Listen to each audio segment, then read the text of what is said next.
In that time, our world has taken so many steps in the wrong direction.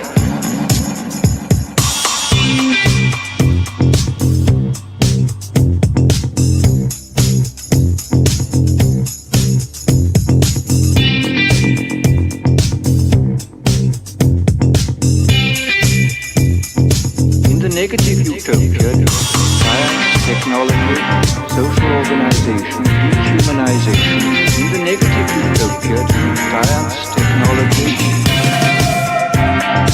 social organization.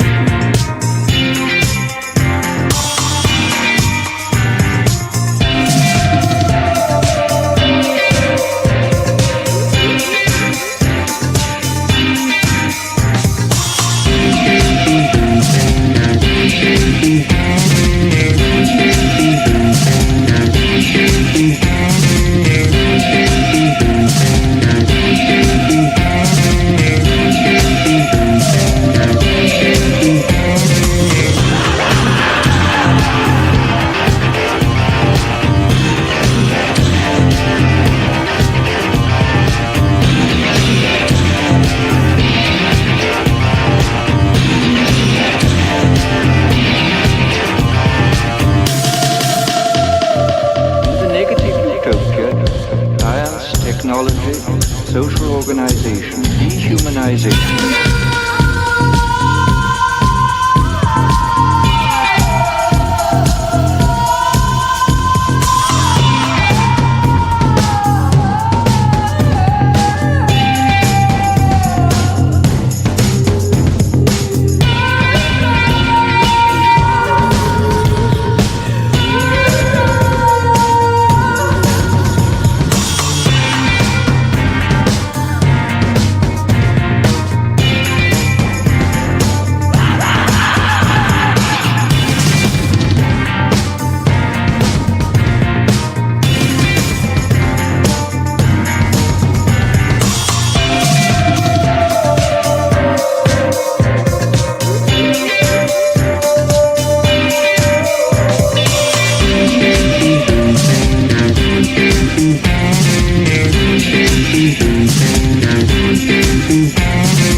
Technology, Mr. social organization.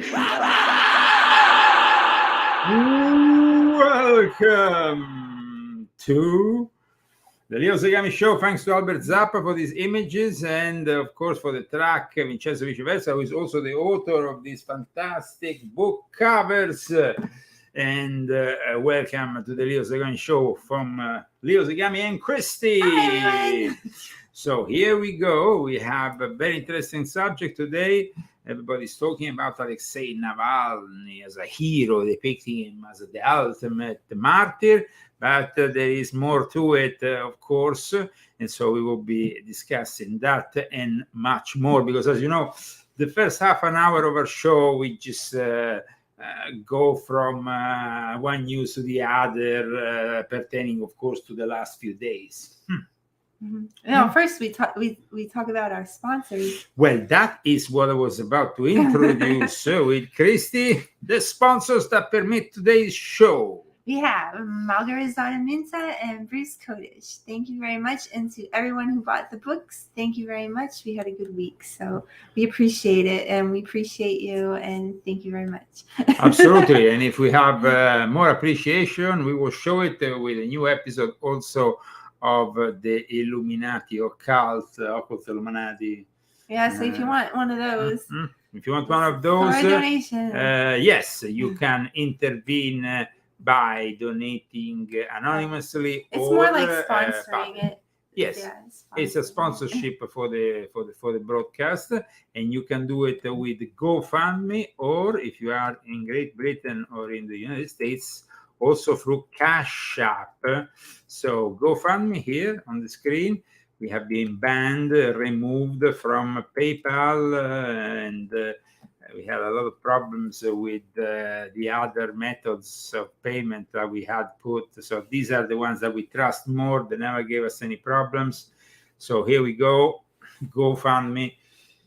And welcome to the Leo Zagami show for something that, of course, has happened in the last 24 hours, because on Friday, basically, Alexei Navalny suddenly died. The actual explanation by the Russian authorities is a sudden death, but the body has not been given back to the family, but rather kept in their I don't know where, in the storage, frozen possibly.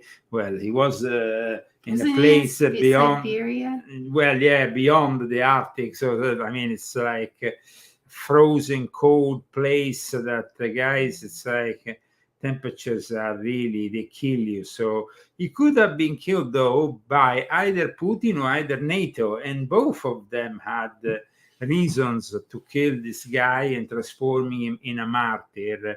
The fact that suddenly the wife appears at the Munich Security Conference, which is in Munich, guys. So, I mean, it's like the home of the Illuminati almost. So here we go. Actually, not almost. It was in a way. And of course, we have an understanding today. When I put together this show, I explained to Chrissy that we will be dealing and going very deep in what generates figures like Alexei Navalny and people like Volodymyr Zelensky and all the current revolutions, because it's very important today to dig deep and not only on the surface. We like to dig deep. We like to pick up from maybe what is happening. And so it's going to be a very interesting show about Navalny, especially because there is a video that was published, a clip at least of it, by George Papadopoulos on his Twitter account, but was originally broadcast on Russia Today television at the end of January, and then it was picked up by and described by an article that came out on RT.com on the 1st of February.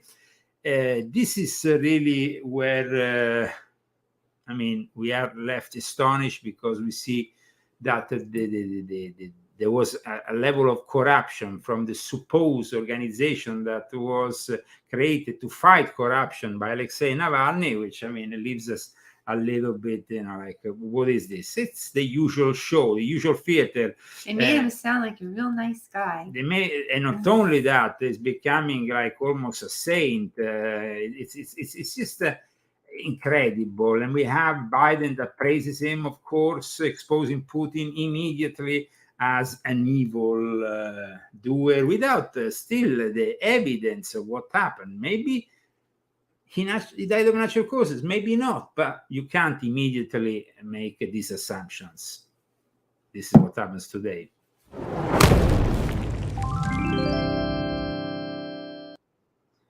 I'm heading off to East Palestine in a moment, but I wanted to say a few. What did he say? What did he say? No, what did he say? I don't know what he said. I don't know. To East Palestine in a moment. He's going to East Palestine. Mumbling. Yes, it's mumbling. But I wanted to say a few things this morning about Alexei Navalny.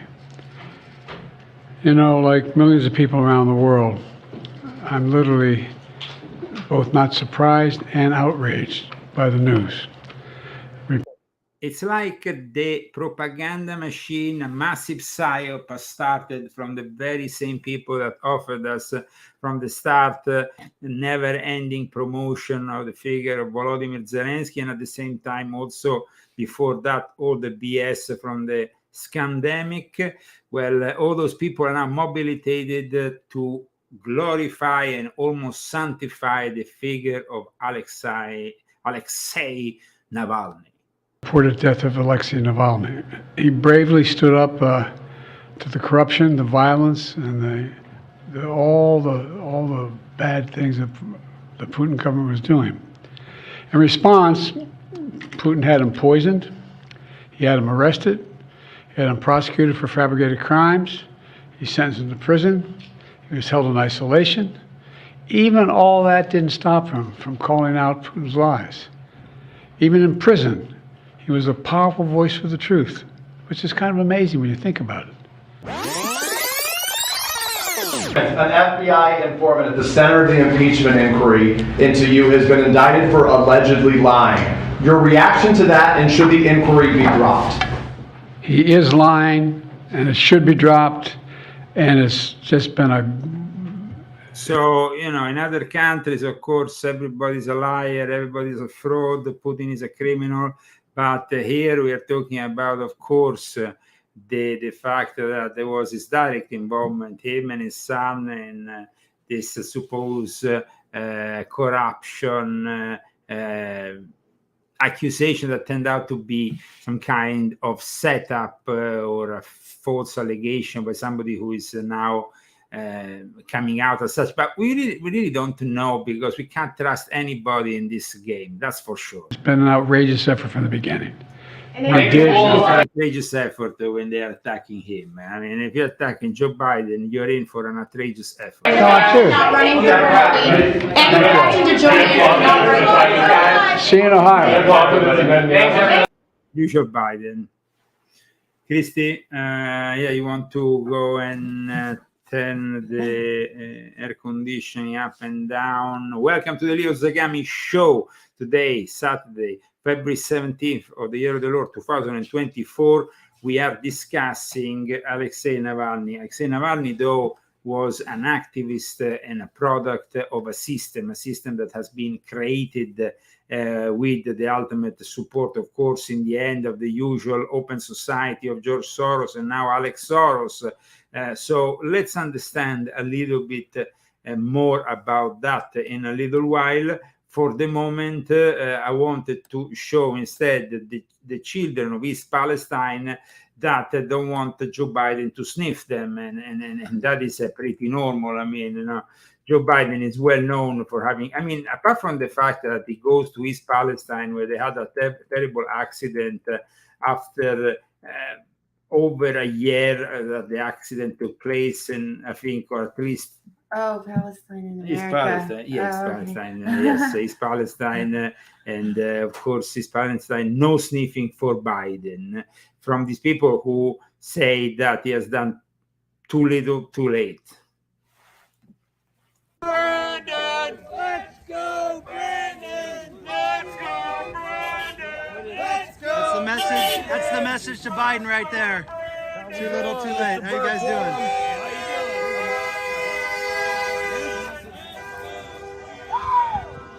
There you go, guys. Out here in East Palestine, this is Joe Biden finally showing up more than a year later. And that's the message. Real simple. Too little, too late. Joe, too little, too late.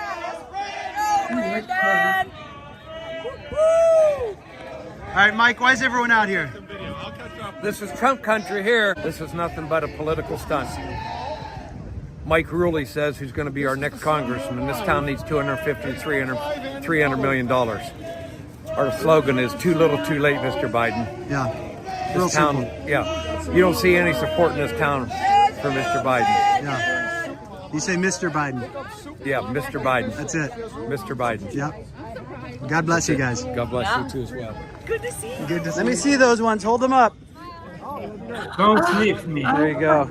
Resident, not president. So, don't sniff me, huh? Christy, what do you think? It's not even funny, really. Don't sniff me, Joe. Don't sniff me, Joe. I love it. Latinos for Trump. Puerto Rican. Puerto Rico. I love it. God bless you. Oh my God, I'm so happy. That's East Palestine, baby. I don't think USA, that USA. Biden's trip over there will change anything.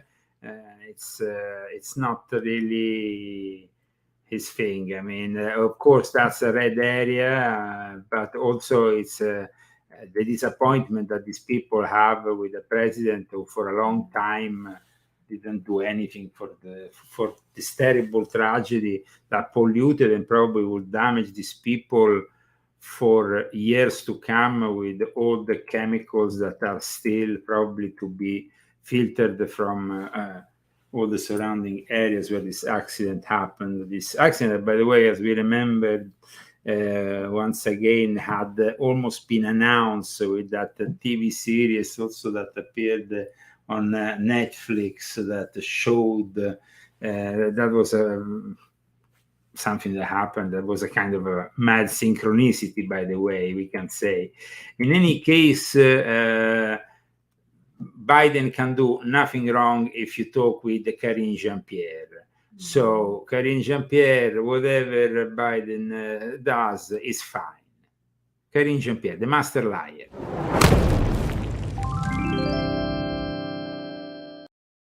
Thanks a lot, Karine. The other day you were talking about the crime rate across the country, and you were absolutely correct in saying how the crime rate has gone down in several large cities, New York and Chicago, but here in the district it is not. There were 274 homicides here in the District of Columbia in 2023. That's the highest murder rate in more than 2 decades, since 1997.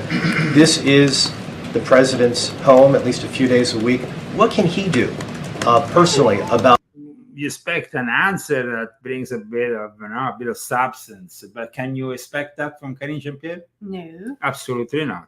Reducing the level of crime that we're seeing here in the nation's capital. So let me just be very clear, all violent crime, not just here, all violent crime anywhere is completely unacceptable. We just want to make that very clear here. Every community in this country should feel safe, want to be safe, and so that's important. But I will say this, congressional Republicans, they don't seem to feel that way. And I say this because the president has taken action.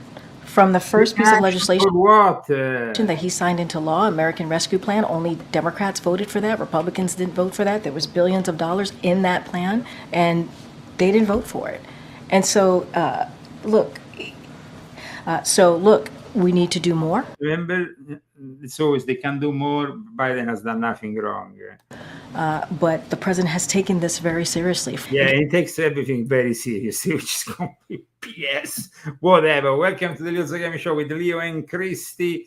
And of course, the news today that we have discussed just at the beginning, but we will deeply go into it in a few minutes, is the death of Alexei Navalny, who was basically killed after the FSB had actually showed on TV the really unprecedented level of treason, organizing a coup with money, of course, that was coming having from... a nightmare.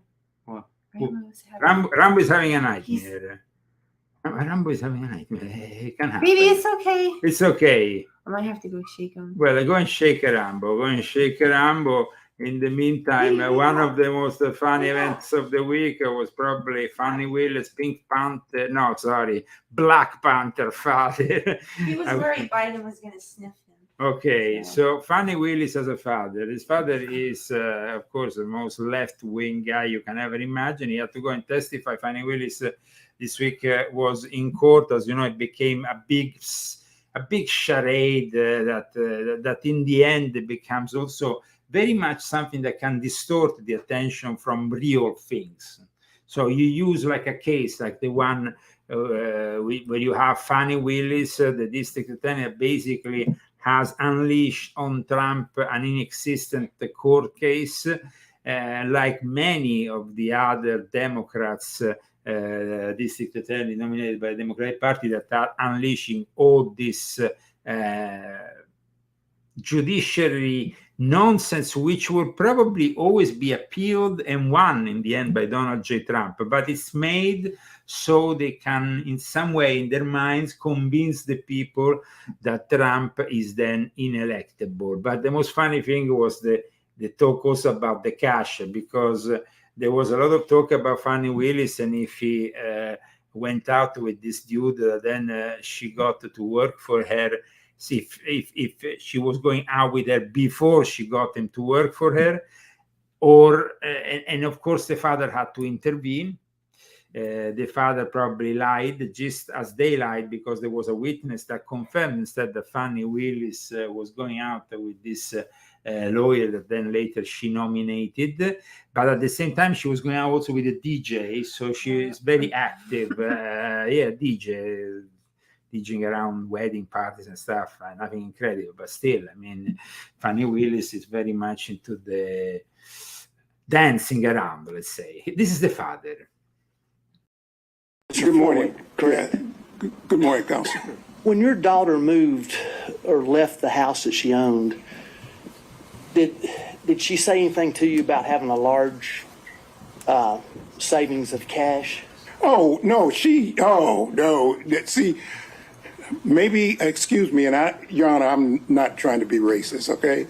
But it's a black thing, okay? You know, I was trained, and most black folks, they hide cash or they keep cash. And I trained, you always keep some cash, because I've been places, and just because of the color of my skin, for example, I took a fellowship at Harvard when my daughter was just if I might, Your Honor, when I was just, she was just, maybe 3 years old. And I remember going to a restaurant in Cambridge, Massachusetts, and I had a American Express credit card and maybe a Visa or whatever. And I had a lot of what they call traveler's checks. I don't even know if they still have traveler's checks, but traveler's checks. And there was a sign said, with the credit card. For whatever reasons, the man would not take my American Express credit card. So now you have to throw it into the whole racist context, because it's a Black Panther. I don't understand why that was relevant. No, it was completely irrelevant. This judge was a guy with no balls. When Fannie Willis herself came into the court, she didn't come back, because of course she was digging her own grave when she appeared with nonchalance, almost like she was kind of like there to make them a favor, and she was annoyed by it, and her attitude really sucked. So that was what the whole psyop of the week was all about. The week precedent to that, there was of course the Super Bowl that ended up, unfortunately, with the parade, the nonsense, catastrophe, let's say, more than nonsense, a catastrophe, that we are still not knowledgeable really what is the reason of this shooting. But in any case, people in a way were killed. And fortunately, it wasn't a big amount of victims, but still a lot of people got injured. So I mean, there were even children that got injured. Terrible things that happened. But this is, of course, something that if they could, they would have blamed definitely on Trump, but they couldn't. So that was it. And the moment they can blame it on Trump, the news quickly disappears from the... Yeah. Because it's all about the media and how you work with the news. So that is why this week I'm showing you a video that should be in every media, in every news, discussed everywhere, and instead they're trying to do everything possible to remove this video and to not let you see this video, because this is an act of corruption, and the people involved with it are basically an MI6 agent and a member of the the guy who basically was in charge of the so-called anti-corruption foundation that Alexei Navalny established in 2011. The guy is called Vladimir Ashurkov. So this is basically with what is said here, and I want you to clearly watch what is said here, because is basically an act not only of treason, but something that, of course, surprises us. Now, the people are watching us live on Facebook, on YouTube, and they will be watching us in the next few hours also on band.video. It's important that you realize that the reality of things surrounding the whole Alexei Navalny case is completely distorted. And the guy was very corrupt, and he was trying to get from a guy from the British intelligence, MI6, who was, of course, working with money that is provided by Soros. In fact, Russia Today has talked about colored revolutions, just like Vladimir Putin has talked last year and accused the people who fomented this colored revolution. And then, of course, you have also Ursula von der Nazi, the head of the European, head of the European Union. Look what she said about Alexei Nawalnys ist grauenhaft. I found out I'm not German. Aber sie zeigt auch, dass Putin nichts mehr fürchtet als den Widerspruch seiner eigenen. Yes. Alexei Navalny, jawohl. I'm less German than I thought. Well, that's okay. But in the meantime, let's get down to the video that we are supposed to show to our audience, so we can then talk about everything that is behind it, because it's important that we realize what is behind it. So let me a second get there, because, of course, the first thing is the evidence that we have against Alexei Navalny. We would expand our activities, of course, with a little money. If somebody would spend a little money, and soon we will be talking about millions, 20 millions, so not a little money. The guy is basically a representative, an assistant of Alexei Navalny, FBK Executive Director Vladimir Ashurkov. The Anti-Corruption Foundation was declared a foreign agent by the Ministry of Justice in Russia in 2019, but they are now operating internationally.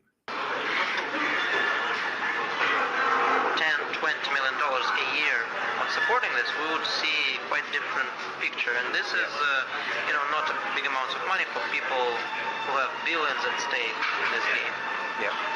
So that's the message that I'm trying to project in my fundraising effort and talking to people in business community. So you need to play on different chessboards. Mass protests, civil initiatives, propaganda, establishing contacts with the elite and explaining to them that we are reasonable people and we're not going to demolish everything and take away their assets, things like that. So we'll see what comes out of that. So this broadly describes what I do. Okay. Well, yeah, I mean, not a small job. Okay, so here is basically two people in a Moscow cafe that are a video testimony collected by the Russian intelligence, by the FSB, which is the modern heirs to what used to be the KGB. I wrote and published an article about it on leozagami.com that will give you a further inside on the whole thing. These are images from not the clip, but the whole, the entire, the integral version, which unfortunately is not available to us today, the whole thing, but shows this guy who is presented by RT as James William Thomas Ford, MI6 agent, who goes and meet with this guy who, of course, claims to be part of the, he is the assistant, he is part of the Russian opposition. And here you see really a direct involvement in a foreign nation. It's kind of scandalous because, I mean, here is a representative from the embassy, but he's also MI6 agent, from what the FSB is saying, giving money possibly in the future to Alexei Navalny. And he was, in fact, accused of being a CIA agent by Vladimir Putin already after his poisoning in 2020, because what happens here is like, it's impossible that it's a coincidence that this video is made public and then after a couple of weeks the guy dies. It is obvious that the whole thing comes in a package, and the fact that the Western media don't want to discuss this video in particular, because this video is of course something that in some way shows the involvement, the instigation of a coup in a foreign country by a member of NATO like Great Britain, which is, but some people can get misled because they say then, but is it Great Britain or is it George Soros? George Soros, you see, is the financier of these so-called colored revolutions. And Alexei Navalny, of course, became one of the tools of this possible revolution in Russia that never happened. But like I said, the Kremlin was kind of immediate in accusing, Kremlin says Navalny works with CIA after accused Putin of poisoning. So this happened already in 2020. It was only a matter of time until Vladimir Putin will do something. So it's possible that it's been Vladimir Putin, but also there is a big suspicion also in regards to NATO. I mean, how is possible that also NATO is doing this Munich Security Council event that they hold once a year, and suddenly the wife of Alexei Navalny is there? It's kind of a little bit of a show. Stage. Completely staged. I mean, it's just, she just happens to be here in the audience. Oh, here she is. Here she is. Наверное, вы все уже видели приходящие сегодня ужасные новости. Я долго думала, стоит ли мне выйти сюда или сразу лететь к моим детям. Но потом я подумала, что бы сделал Алексей на моем месте. И я уверена, что он бы был здесь. I mean, come on, guys. It looks like she had rehearsed for this role already for a couple of months. It looks so like what happened then? The whole thing is staged. I mean, so did she know her husband was killed? Of course, the husband is killed. She's talking about it. She's blaming immediately Vladimir Putin, like most of the Western leaders. They all blamed immediately Vladimir Putin without any shred of evidence. Even even Joe Biden, I mean, immediately said, "Oh, Putin is the one responsible for it." So it's a little bit about. And then you have Kamala Harris. Kamala Harris in Munich. Look what she says. Good afternoon. Good afternoon. Thank you. Thank you. Thank you, Christoph. Thank you. Thank you for your leadership. Before I begin today, we've all just received reports that Alexei Navalny has died in Russia. This is, of course, terrible news, which we are working to confirm. My prayers are with his family, including his wife, Yulia, who is with us today.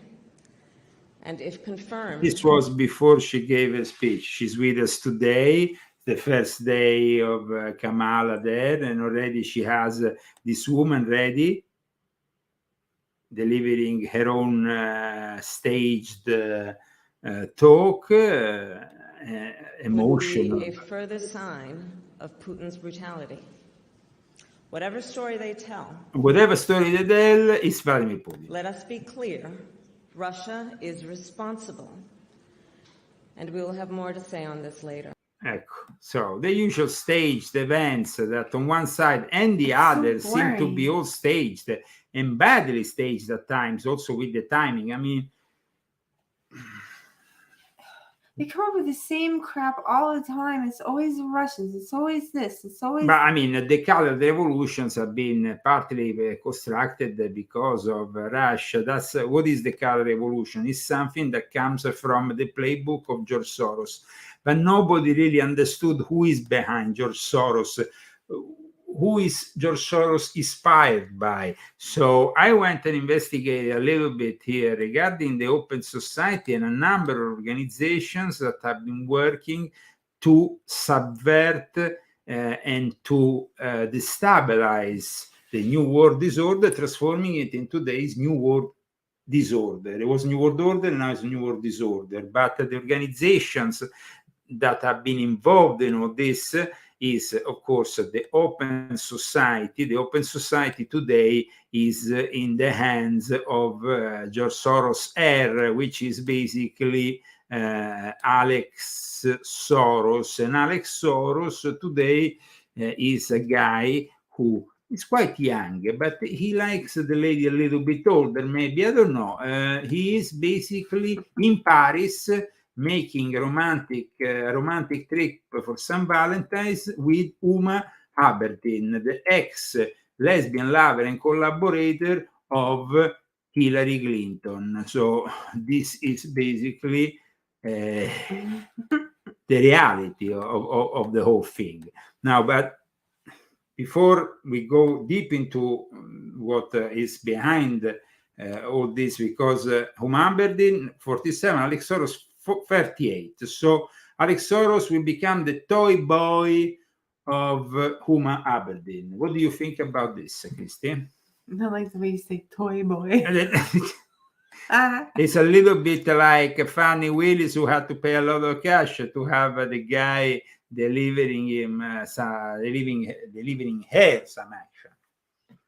No comment. No comment.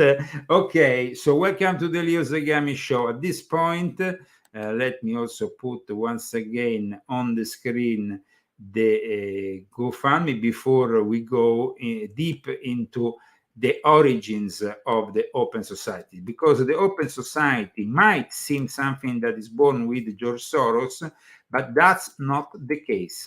There was an organization that was active before the Open Society, and that organization was actually exposed in the second half of the 60s as working for the CIA. So they were about to close that organization, and this billionaire picked it up, and it was George Soros, because this organization seemed at the time an organization that wasn't that useful, because you see, with the fall of the Soviet Union, there was the impression that everything will change.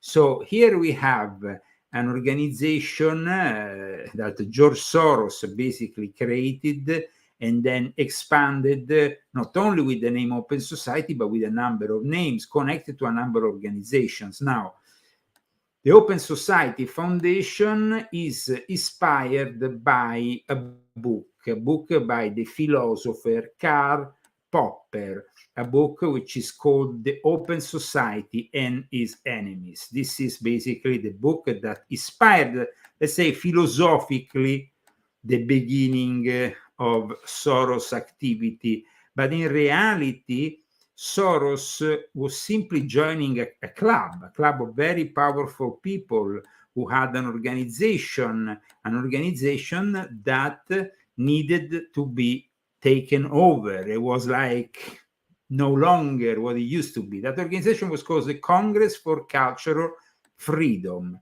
And here we go and show you what I'm talking about, because this is very important in our story. It was founded in West Berlin in 1950, and it was an anti-communist organization supported, as it says here, by the Central Intelligence Agency and his allies. At its height, the CCF was active in 35 countries. In 1966, it was revealed that the CIA was instrumental in the establishment and funding of the group. And this organization will be basically like the modern Open Society, organizing destabilizations of various kinds within a geopolitical structure, working a lot with the cultural elite of Europe at the time. There were people involved like Benedetto Croce, which is very famous, but also Bertrand Russell, which is a very important figure. So the executive and the secretariat of this organization had very illustrious figures, but since the foundation, it was basically connected to somebody who was undoubtedly a CIA officer. I mean, it was just a way for influencing culture all over the world with also campaigns against, for example, the Chilean poet Pablo Neruda, because he was too communist, or maybe other intellectuals who were too left-wing and too communist. So the CIA involvement was eventually revealed in 1966, but at that point, later on, so the organization kind of started to, there were, of course, a couple of publications that survived, the Australian Quadrant and the China Quarterly, but the organization and all those elite people from, they were famous poets, artists, all kinds that were part of this project. But suddenly, the organization that was also working, the European Intellectual Mutual Aid Fund, found a new guy that will save the show. In 1991, it merged with the Open Society Foundation, set up and supported by financier and philanthropist George Soros. That is the moment in which basically this old organization used by the CIA to destabilize and control culture with various means, and working together with the Tavistock Institute, for example, and a number of people here from the cultural elite, well, the situation was now in favor of a change, and this change was carried, pointing immediately into Ukraine, by George Soros. So here we are, the very foundations. The Soviet Union is falling apart, but even before it falls, George Soros, like a vulture, positions himself and is there to start eroding the fabric of any influence that Russia might have. But what is the inspiration for these colored revolutions? The inspiration is a guy called Gene Sharp.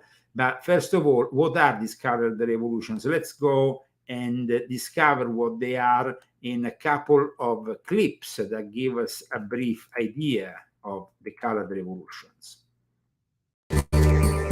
Color revolution. Noun. A popular and generally peaceful uprising against an authoritarian regime. Protesters wear a specific color, as in Ukraine's 2004 Orange Revolution, though the term encompasses trees, Lebanon's 2005 Cedar Revolution, flowers, Georgia's 2003 Rose Revolution, and accessories, this year's ongoing Umbrella Revolution in Hong Kong. Use it in a sentence. We see what tragic consequences the wave of so-called color revolutions led to, Russian President Vladimir Putin said on November 20th. For us, this is a lesson and a warning. We should do everything necessary so that nothing similar ever happens in Russia. Not to be confused with Color Revolution, a California-based cosmetic... Of course. But let's be serious about these colored revolutions, and let's see really what they're all about.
these organizations which you have seen are very important for our story here. There are various organizations that are used by the Open Society and are connected and are born even before the Open Societies, because I regard them, of course, as subversive, but they are themselves thinking of the organizations that protect democracy. One of them is National Endowment for Democracy, which is supporting freedom around the world. It's one of the most important. These organizations just cover-ups for intel operations, taking over country, destabilizing country, controlling countries all over the world. So here I'm showing you how the Illuminati basically work their project out with this organization that of course you're seeing one of the many organizations that help Alexei Navalny in his activities. The National Endowment for Democracy is a quasi-autonomous organization, but in reality is very much connected with the activities of the CIA. And this is quite clear even from, I can show you even from their Wikipedia, just to give you an idea of, these are not so innocent as they might seem. They want to protect democracies around the world, but as you know, Soros is well known for having done so much damage and coup d'etats all around the world than any other businessman with his financing. But like I said, some of these organizations exist even before Soros, but let's say that with Soros, they started to come together and get more and more financing. The National Endowment for Democracy is a quasi-autonomous, and Christy, can you read here what this basically this NED organization does? Okay, the NED was created as a bipartisan private nonprofit corporation and in turn acts as a grant-making foundation. It's funded primarily by an annual allocation from the U.S. Congress. That's it. So you are putting the money for this and you don't even probably know about it, because in one of those big packages that goes every year, they make you pay for it. And they give them 100 million, so they can get that 100 million for their activities. What is written here, Christy? Upon its founding, the NED assumed some former activities of the CIA. Political groups, activists, and some governments have said the NED has been an instrument of United States foreign policy, helping to foster regime change. So this is one of the organizations. But let's go to the next one, because it's not all. It's kind of complex, this series organization that Soros uses father and then son to control the whole show. Here we have an organization that talks about expanding democracy. So when they say expanding democracy, you know, they're all about expanding the dictatorship of the New World Order. Freedom is right. Freedom House is founded on the core conviction that freedom flourishes in democratic nations where governments are accountable to the people. And here is basically an image. Are these free people? Because they are a little family in a cage with a big hand. They don't seem really that free, but they seem very much inclusive, because there is, of course, a colored lady and a white guy, and this visible and invisible bars are reported from Free Them All, the Free the Yacht program to free political prisoners. So this is dedicated to free political prisoners, of course. And but what is really the Freedom House? The Freedom House, I repeat, is another outlet. Another outlet is a non-profit organization based in Washington. It was born a long time ago. Its formation precedes, Soros was still a little kid when this organization came into being in 1941. Freedom House is about advocating democracy, political freedom, and human rights. Outward, this is the official what they say, but in reality, there is something else going into this situation. So, Freedom House, it's about also connecting to propaganda, sponsored influential radio shows since the beginning of the invention of radio. So it was they had a lot of shortwave radio propaganda during the war. That is the kind of activities, and Freedom House was highly critical of McCarthyism because they were starting to get more and more leftists involved in this whole thing. So it supported Andrei Sakharov, the Soviet dissidents, and the Solidarity movement in Poland. So this is some of the work. But regarding instead George Soros, I want to go back a second to what really inspires these colored revolutions, how they are inspired, created.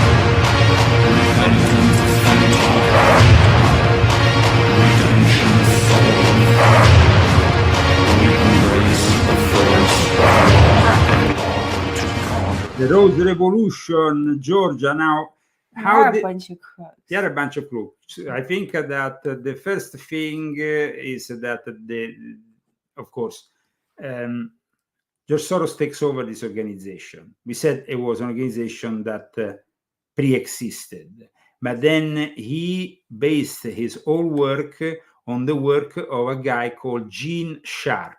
So let me introduce you to the guy who has influenced all these color revolutions and who has created the 198 methods of so-called peaceful revolution, these methods of nonviolent action. I can show you what they are here, just to have an idea of how these revolutions are created, because and then there is an organization, Albert Einstein Institution, that will bring us back to an old friend of ours. It's not friend, but just somebody we know from the show, Henry Kissinger. Oh, so Harry, I mean, you're back, Harry. You're back because Gene Sharp is a guy who, until his death, he died very recently, in 2018, was a big player with a book that he created. A book that was entitled, let me give you the exact title of the book, How to Start the title of his main book was From Dictatorship to Democracy. But these are the methods, Christy, the methods used. So let's go into, for example, the various methods here. The methods of nonviolent protest and persuasion that have been spread by this Gene Sharp, who published also a book in the early 90s that influenced all the work of George Soros, and who was financed by people and directed by people like Henry Kissinger. Okay, so the methods of nonviolent protest and persuasion are formal statements. Number 1, public speeches. Number 2, letters of opposition or support. Number 3, declarations by organizations and institutions. Number 4, signed public statements. Number 5, declarations of indictment and intention. Number 6, group or mass petitions. Then you have, of course, all kinds of symbolic public acts, display of flags and symbolic colors, wearing of symbols, prayer and worship. This is all the woke brainwashing that is being delivered in the last... protest. That's what they did all over here. Delivering symbolic objects. He was the guy who invented the color revolution, because he said that revolutions need to be based on a color or a symbol. So let's go and discover who this Gene Sharp, who inspired George Soros and the color revolution, is in an interview that he gave before he died to the BBC. Gene Sharp is a political thinker whose influence is now spoken of in the same breath as Mahatma Gandhi and Martin Luther King. But he's no platform speaker or figurehead at a demonstration, rather a quietly spoken political philosopher who's been writing about non-violent struggle for 50 years. What's changed is that his most celebrated pamphlet, From Dictatorship to Democracy, is now grabbing attention around the world. He's been hailed as having helped mould protest movements from Burma to Serbia to Egypt. What is it that Gene Sharp has been able to unlock?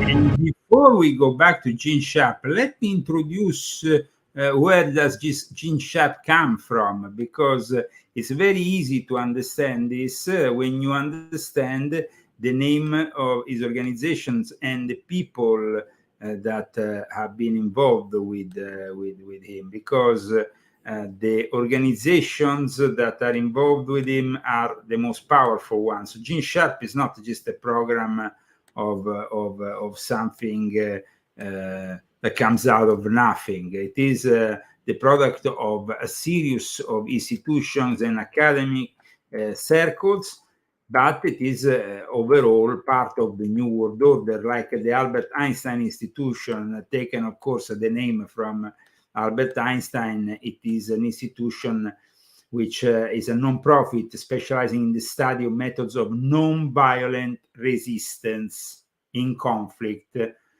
See, Gene Sharp. And when you go here, until 2000, the Institute provided funding for Einstein Institute Fellowship and was the founding body for the program of nonviolent sanctions in conflict and defense at Harvard's Center for International Affairs.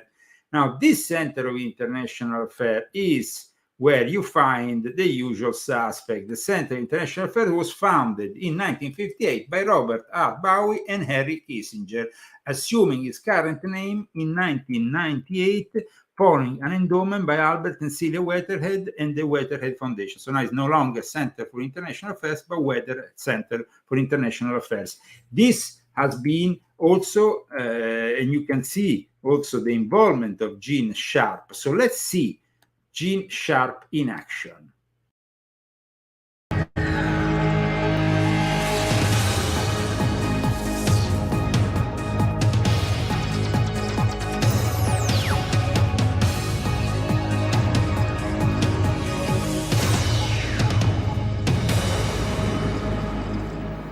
Gene Sharp, welcome to Hard Talk. Thank you very much. You've been described as the man who changed the world. Do you recognize that description? I haven't heard exactly that one. I think it was from your local newspaper, the Boston Globe. Yeah, but things get exaggerated a bit.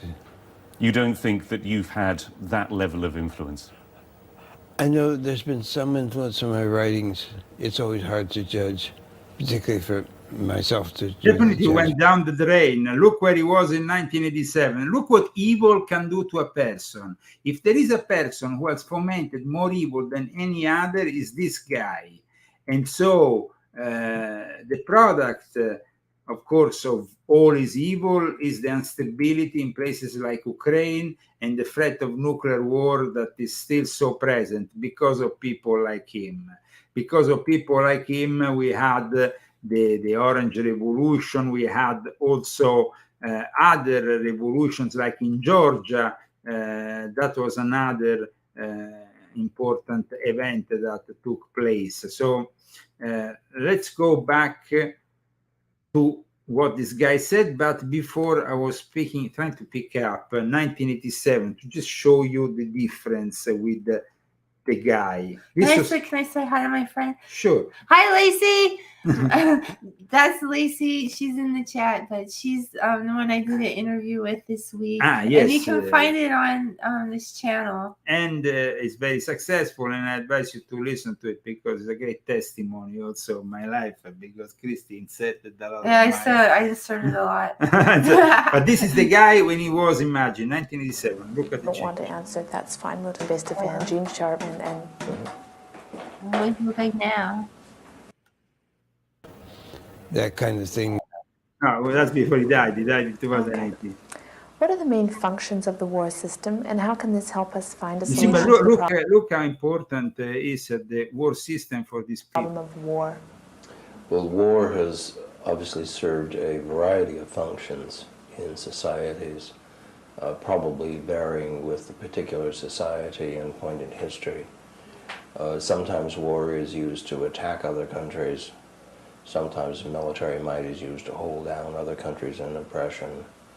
There may be a number of economic and psychological functions of war. But one function of war that seems to me to be extremely important and perhaps indispensable is that of providing some kind of security for the country which might be attacked. People believe, and I think correctly, that if you're strong enough so that you're able to repel an attack upon you, you're less likely to be attacked than if you are weak. So war has served, war as a capacity rather than actual waging of war, has served a function of deterrence. It's also served a function of providing a means by which people believed they would be defending themselves, repelling the attack. Now, whether war has actually served that function well, whether the price that we have paid Let's for... go back to instead his work after all these years in an interview from about 10 years ago. Be judged a few years ahead. Well, certainly your most celebrated pamphlet, From Dictatorship to Democracy, it has been translated into dozens of languages. 34. Tell me about the genesis of it. Where did it come For from? all the people like Navalny they followed the manual, this book that he has written. So every single what happened in Ukraine, what happened in Georgia. I mean, people have to understand that after the publication of Gene Sharp book in the 90s, that was a moment of change. They founded, for example, as an experiment, the Otpor in Serbia in 1998, which was basically to mine the influence of Slobodan Milosevic. And then it was, of course, to create chaos and favor maybe the American interest rather than the Russian ones. But then you had, after that, the Rose Revolution in Georgia that was also totally set up, and it was something that, of course, was trying to bring towards the West an area, a state that was previously under the Soviet Union. So, and then after that, you had, of course, the Orange Revolution in Ukraine, the first attempt before the Maidan Revolution 10 years after. So let's see what this guy says. I had been meeting with some of the Burmese Democrats, occasionally inside Burma illegally, and occasionally in the... He says that this is what inspired him. It's complete lies. The guy, of course, was not inspired by this, because let's see where this guy is coming from. This guy is coming from a very elitarian circle. Current and former scholars of this group of people that are known as the Center for International Affairs. Just to give you a few names of the highly influential people. We had Henry Kissinger, of course, but we had also Zbigniew Brzezinski, that was another very important, extremely important advisor for the national security of the United States. So basically, two people that have been very important for the national security of the United States, and many others, American economists, political scientists of sorts. These are the people that basically military that have, in a way or in another, worked. So this guy is not just some academic. And elsewhere in the U.S., perhaps. This was back in the early 90s? Yes, yes. And one of the men was Tin Mao Win, who was a Burmese Democrat in exile, principally in Thailand, but also in the U.S. He was editing a new journal called Kipian, or New Era Journal. All this BS that they like to they promote themselves like it's all very natural. These revolutions come from the people, and it's kind of so you need to embrace all this bullshit.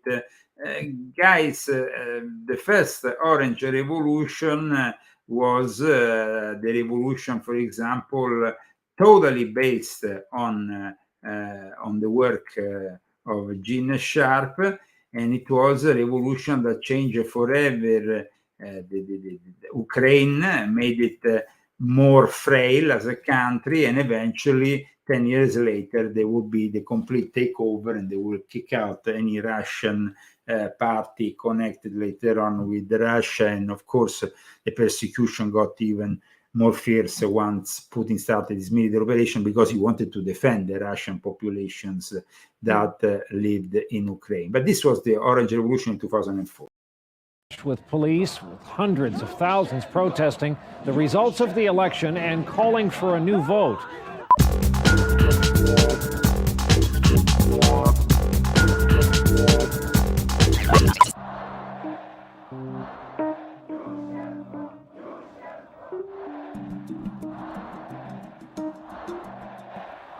Hundreds of thousands of pro-democracy Ukrainians in the streets today protested against the results of the presidential election. See how people are manipulated into believing they are protesting for democracy.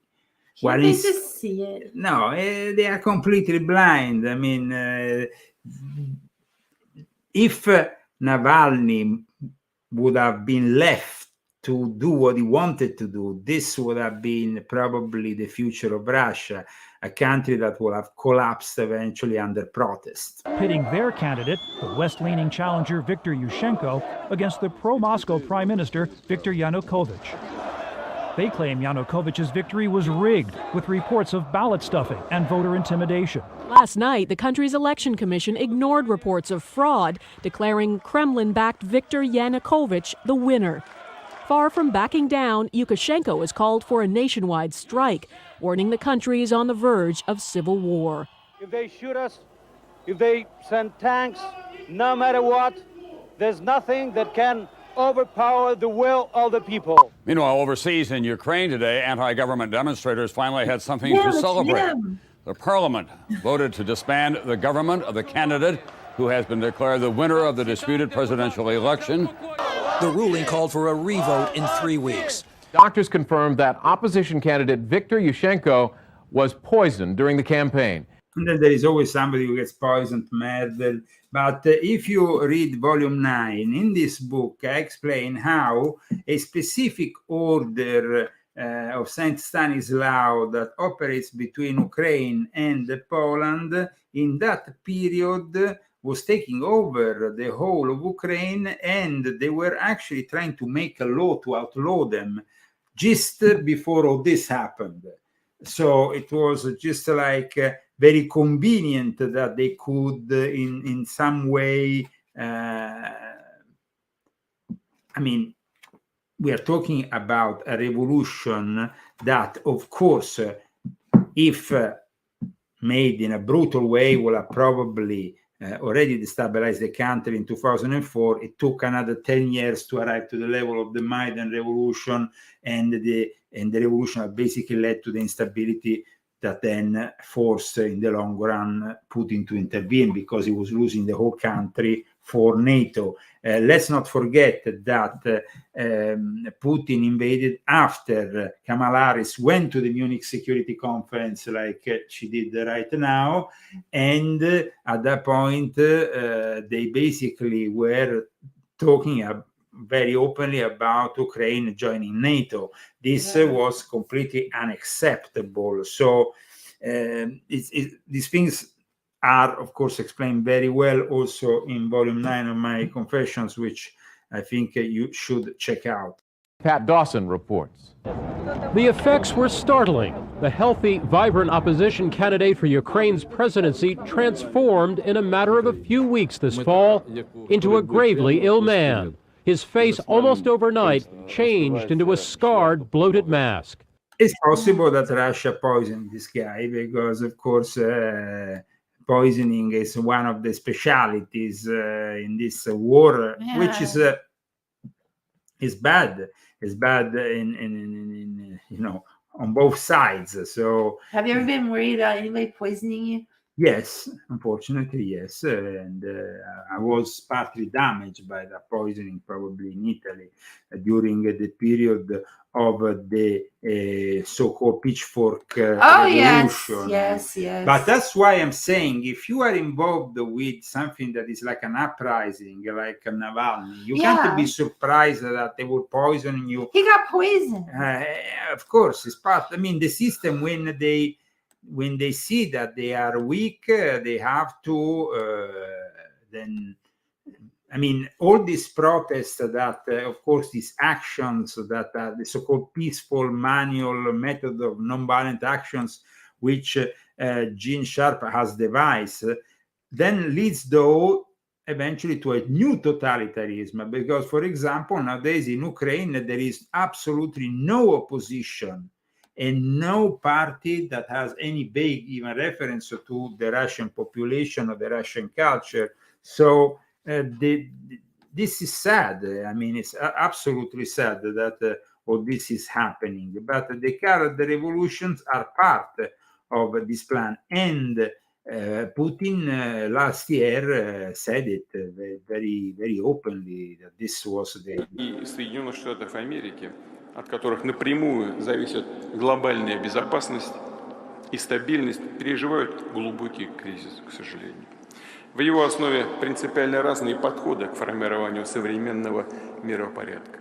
Группу помощи направила опытных спасателей. Отношения России и Соединенных Штатов Америки, от которых накопилось много противоречий. Уважаемая госпожа посол, не хочется нарушать благостной обстановки вручения верительных грамот. И знаю, что, возможно, не согласитесь с моим мнением, но не могу не сказать сегодня о том, что использование Соединенными Штатами Америки в своей внешней политике таких инструментов, как поддержка так называемых цветных... Support the so-called current revolutions. This is what Vladimir Putin said. Vladimir Putin accused in the 2020 Alexei Navalny of being a foreign agent, a CIA agent.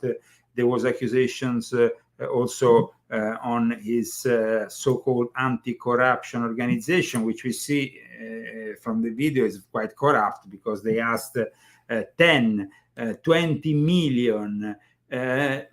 How, I mean, you can justify this kind of act of sabotage in Russia? This is unjustifiable. I mean, I understand that you want to play dirty, but this is very dirty. No, this is very dirty. We will expand our activities. If we had more money, we will expand our opportunities. It's really corrupt. I mean, it's just terrible. So, no wonder Putin got upset. Революции. Поддержка в этой связи госпереворота в Киеве в 2014 году в конечном-то итоге и привела к сегодняшнему украинскому кризису. И дополнительно внесла свой негативный вклад в деградацию российско-американских отношений, гуманитарного форума интересов. Поздравляю его, желаю крепкого здоровья, благополучия и успехов. Сегодня в Балтийском море в прямом смысле. Here we have a very different understanding of why Navalny might have been killed for an act of high treason as a foreign agent, but at the same time also an interest of NATO in having him killed, because then they could parade now at a moment of maximum weakness, because you see, one of the things that happened with, of course, Kamala Harris, of course, was there. She talked with Volodymyr Zelensky, who didn't look really very happy, kind of a bit depressed about the situation because he knows no money is coming from the US. And at this point, there was in the Munich Security Conference a moment in which Jens Stoltenberg, the Secretary General of NATO, met for a panel with an American Rhino senator and I think the president or prime minister of Estonia. This was, of course, I think, an important moment of the conference. Let's check it out if we have the possibility. Senator Pete Ricketts is joining me, along with, hello, how are you? Morning, over there. Along with the Prime Minister of Estonia, Kaja Kallas.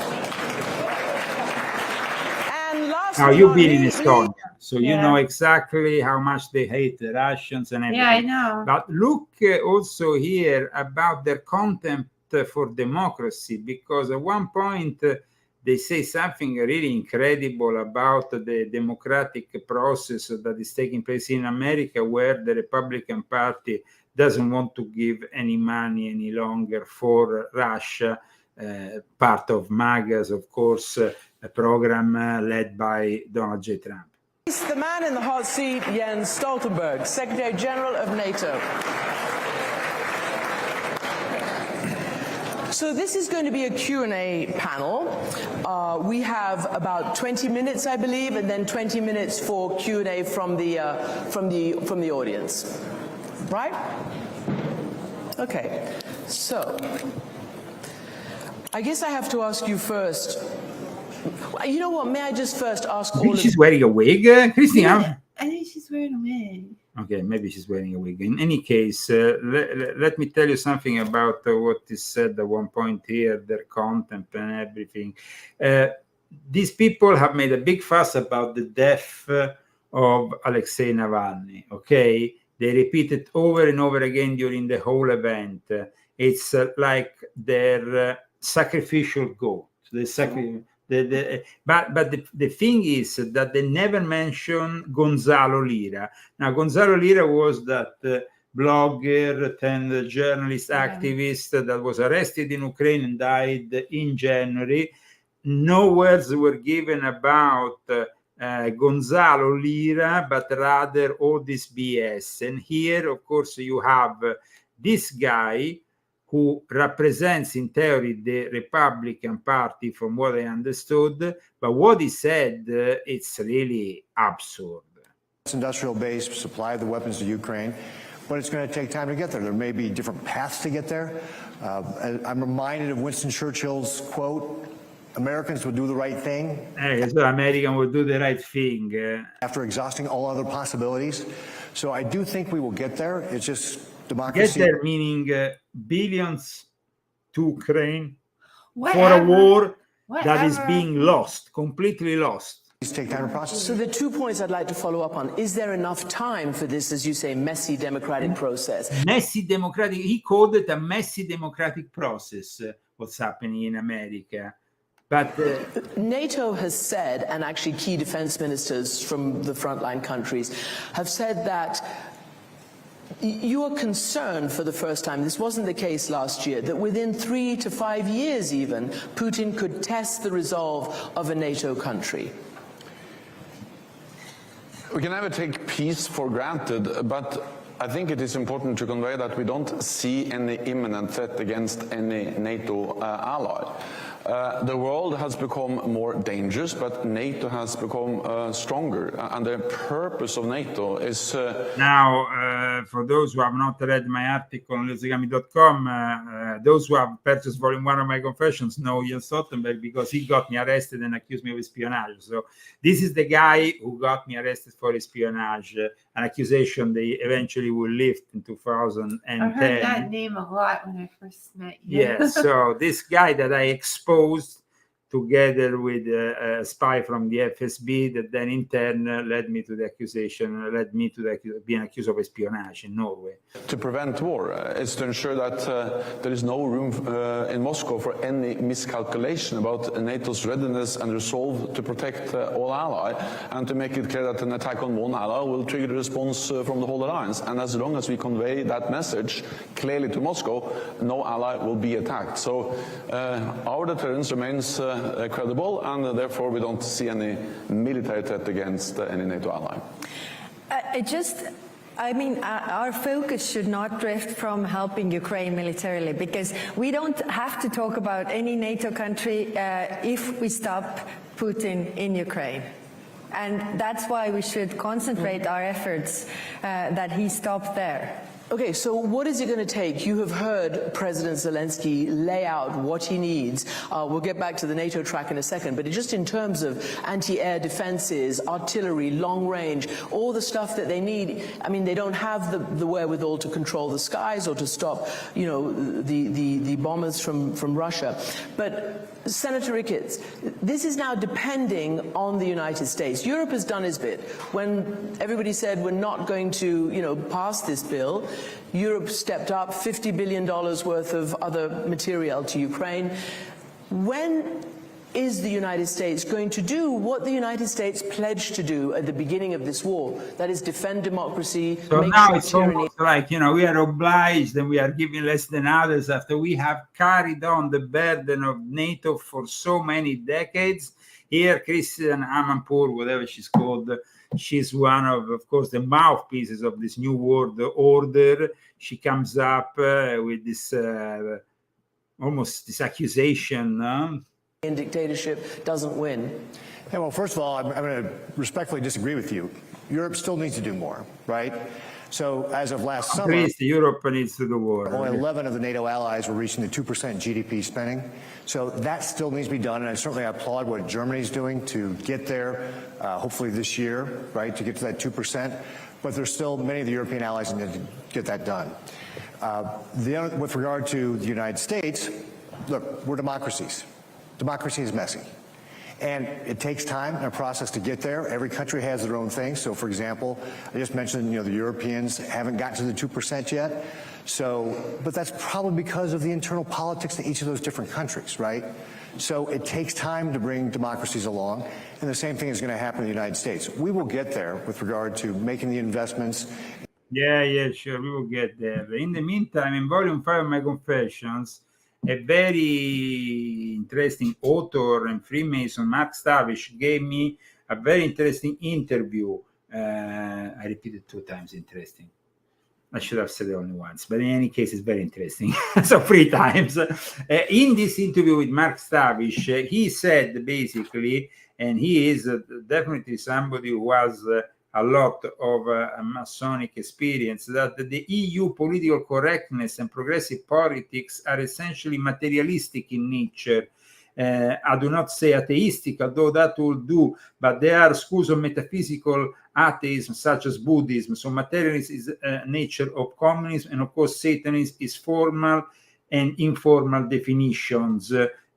So also he talks about political correctness, saying that from political correctness to hyper-nationalism that can keep people angry, distracted, and afraid is satanic, because people get distracted. Yeah, we're so like that right now, this whole country. So this is in Volume 5 if you are interested.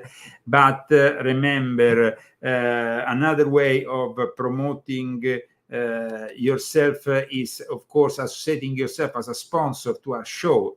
You can do it just by sending us a donation, and you can also donate anonymously. So you can show your appreciation, you can show that you are actually supporting our show, but you can do it either anonymously or either public. No, Christine? Yeah, I just put anonymous next to your name if you want to remain anonymous, and you don't have to say your name if you don't want. Some people like to be themselves anonymous, keep themselves anonymous.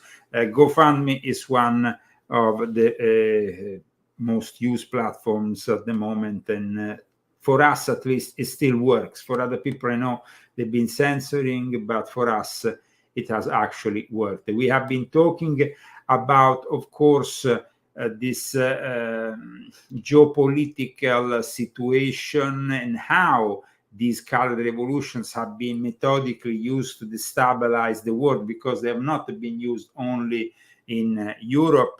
Later on, I mean, they started maybe with Serbia, then they went on with Georgia, then Ukraine, but then you have also those so-called Arab Springs that are all part of the same thing. These organizations are at times also political. I showed you earlier the some organizations like the Freedom House, like the NDI. It's instead another organization which I want to show you, which works very closely with the American Democratic Party, organizations that are born to become then vehicles for intelligence operations and destabilizing foreign countries in one way or another. You see, here it says, I'm honored to join this incredibly talented team working on the front line, supporting and defending democracy for 4 decades in over 150 countries. So, President of the National Democratic Institute. And this is the democratic version of expanding their own, no? Yeah. And then you have the Republican version of the same kind of organization. So you have both parties that are trying to advance democracies, and both parties that take enormous amounts of money from the usual Soros, who seems to be one of the main sponsors of this new world disorder. Advancing democracy worldwide. You see, this is all those rhinos, they are all connected to this International Republic Institute. They are the ones who want to, of the Republican Party, that have signed in the Senate, some of them, the petition so they could pass this bill with the money for Ukraine, and they are trying to destabilize the world, not to advance democracy. But you see, all these organizations that advance democracies, in reality, they're advancing the dictatorship of the AI-driven society, the smart cities, and what I've been trying to explain in volume 9, but also in volume 7 of my confessions, is the cyber Satan that is rising to the top of our society and is driving our society. But let me show you something else.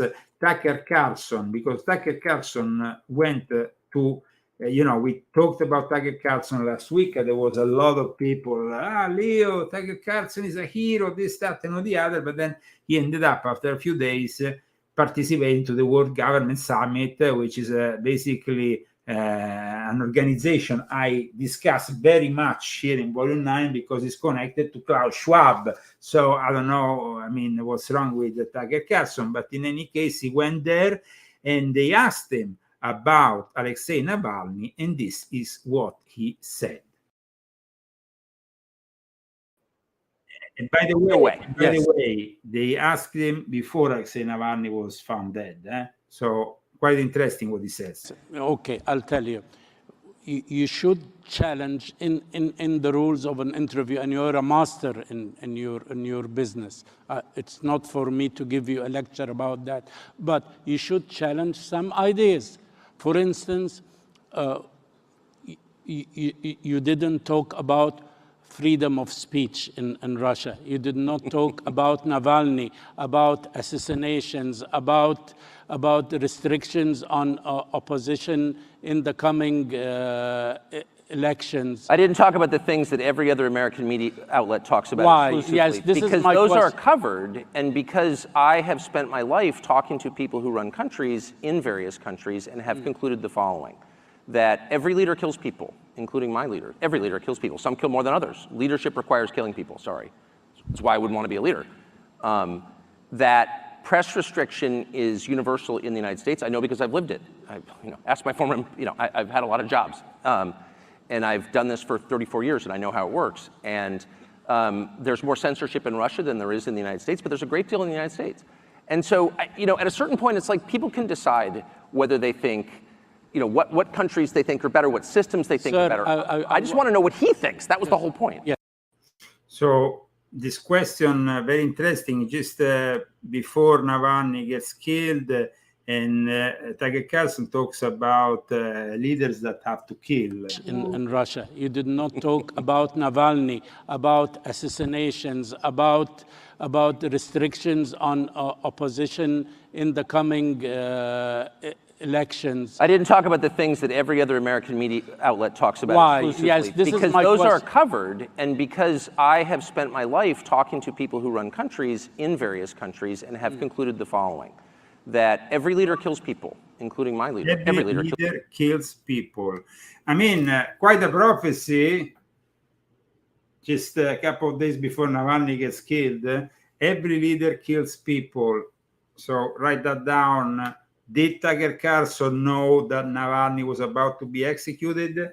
We know that he is definitely a sacrificial lamb to this new world order. So we don't want to say he's a hero because he's no hero. He was corrupt. We showed the video. So he was a corrupt guy who wanted to destabilize this country. Please, Christy. No, I was just wondering when was his last time seen? Like, was he seen a lot? He was seen the day before, Okay, apparently. But did anybody actually see him and like document, or is it just people that say? No, apparently there was a video, something. He looked, of course, we don't know because they if could the have body. killed him ages ago and then had somebody. No, there was apparently a video testimony that he was able to deliver that was rather recent. But he said, if they kill me, you can. He actually said that. Was his wife in on it?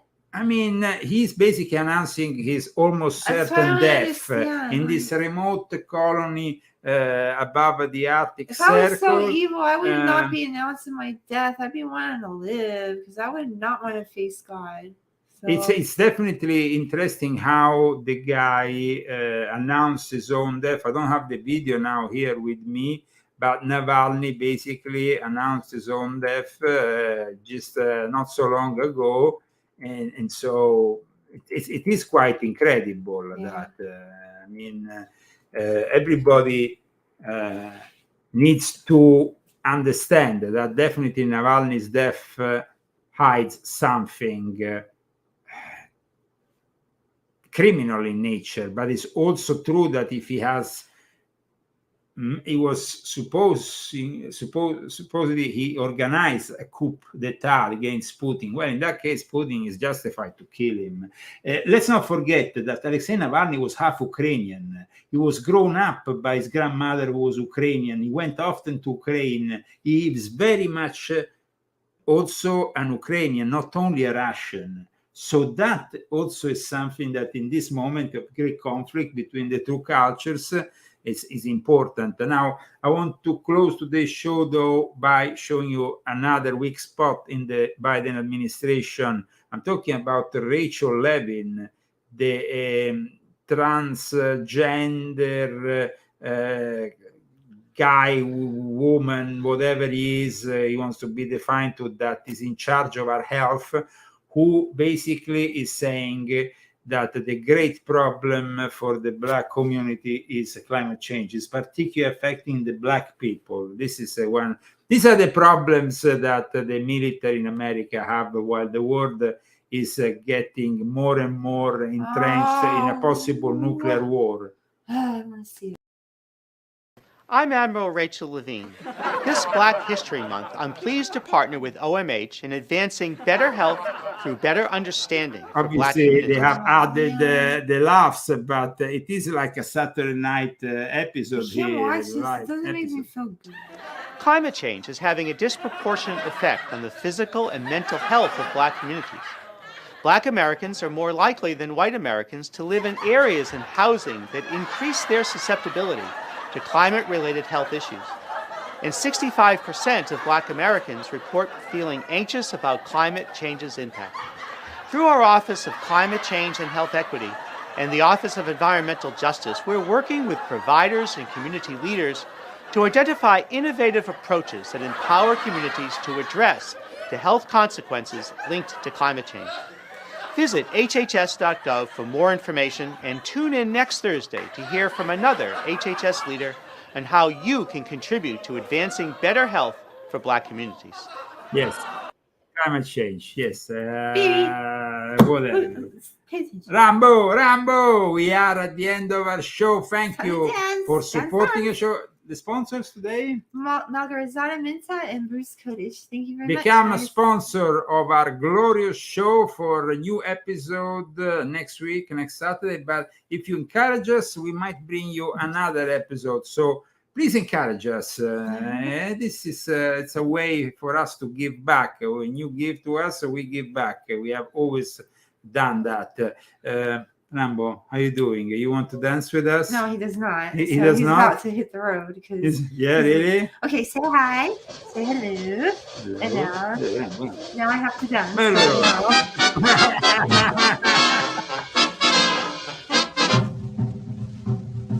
Here comes the devil. Wait, Oh, here comes the devil. Oh, here comes the devil. Oh, sorry. Oh, the devil with the devil says I. Shh, look out for the devil. Look out for the devil. Look out for the devil. Oh, the devil with the devil says I. You're so afraid of old man Satan. Now, why don't you stop your hesitating? You're gonna be a long time dead, so the devil with the devil says I. You're always giving me the dickens, telling me that life's no easy pickings. But just as long as I have fun, why, the devil with the devil says I. You can have your social teas and bingo for your fun. But the things I like to do, you stop me one by one. Now even if you make me stronger, that ain't gonna make me live no longer. So even if I go to From another time, another place. the devil with the devil says I. Look out for the devil, look out for the devil. Oh, the devil with the devil says I.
They want to transform Navalny in a sort of martyr, almost a saint. In any case, Christy, what's up?